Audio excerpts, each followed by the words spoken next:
So Mrs Wig is still sitting on her nest, exactly where she was this morning.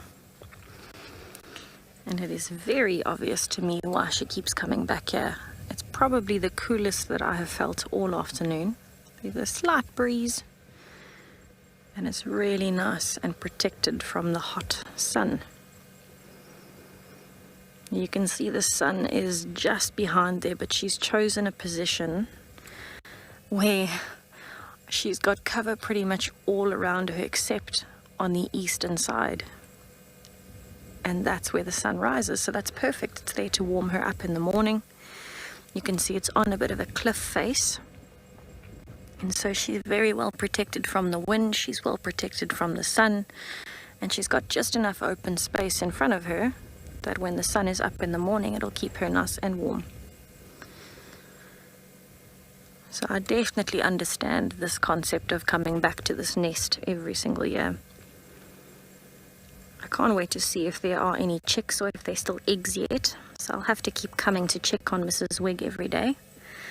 I can't say that I will serenade her like James did. Might not be that that confident there. But it's definitely wonderful to be sitting with her.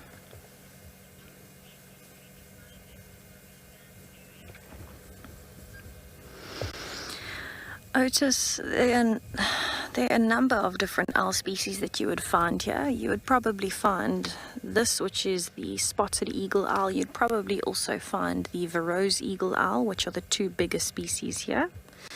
You'd also find the African scops owl and the pearl-spotted owlet, which are two of the smaller ones here.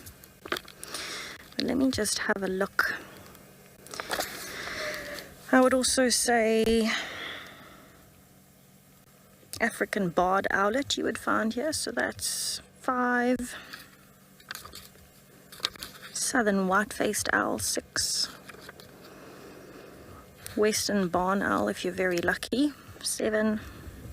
African grass owl, possibly. I have actually seen one of those in this area of the Kruger Park.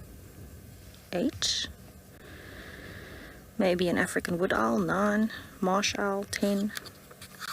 So there are quite a few different owl species that you would find here. Pretty much I think the only one that you would struggle to see here would maybe be the Pell's fishing owl and the Cape eagle owl, those two.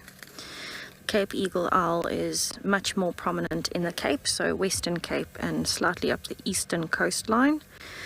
And the Pell's fishing owl is very specialized because it eats mostly fish. So 1, 2, let me double check my counting, 3, 4, 5, 6, 7, 8, 9, 10 possible species. I'd say the most common though that you would see would be this, the spotted eagle owl, African scops owl, pearl-spotted owlet, and maybe an African barred owlet. The others you'd be quite lucky to see. I have been very, very lucky with pearl-spotted owlets, African scops owls, and Verreaux's eagle owls. And I can definitely say that Mrs Wig has allowed me to get closer to a spotted eagle owl than I ever have before. I think we are sitting about 4 meters away from her. Just now I was even closer, and we've just repositioned.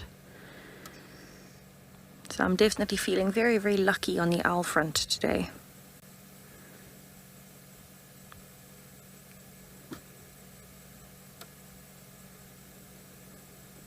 You can see she's actually started resting her beak now and her head just on her shoulder blade and her back. So it's only really when she hears something that she lifts her head a little bit. But it actually looks very comfortable up there and very, very well camouflaged. I actually noticed earlier when she was moving her head a little bit, she has got quite a few little feathers in that nest just to soften it a little bit, but they're actually behind her.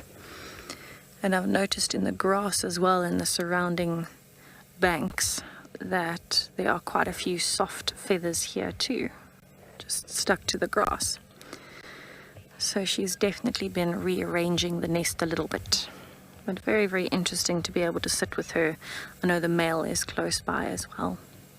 But I'll probably leave her now to her afternoon nap.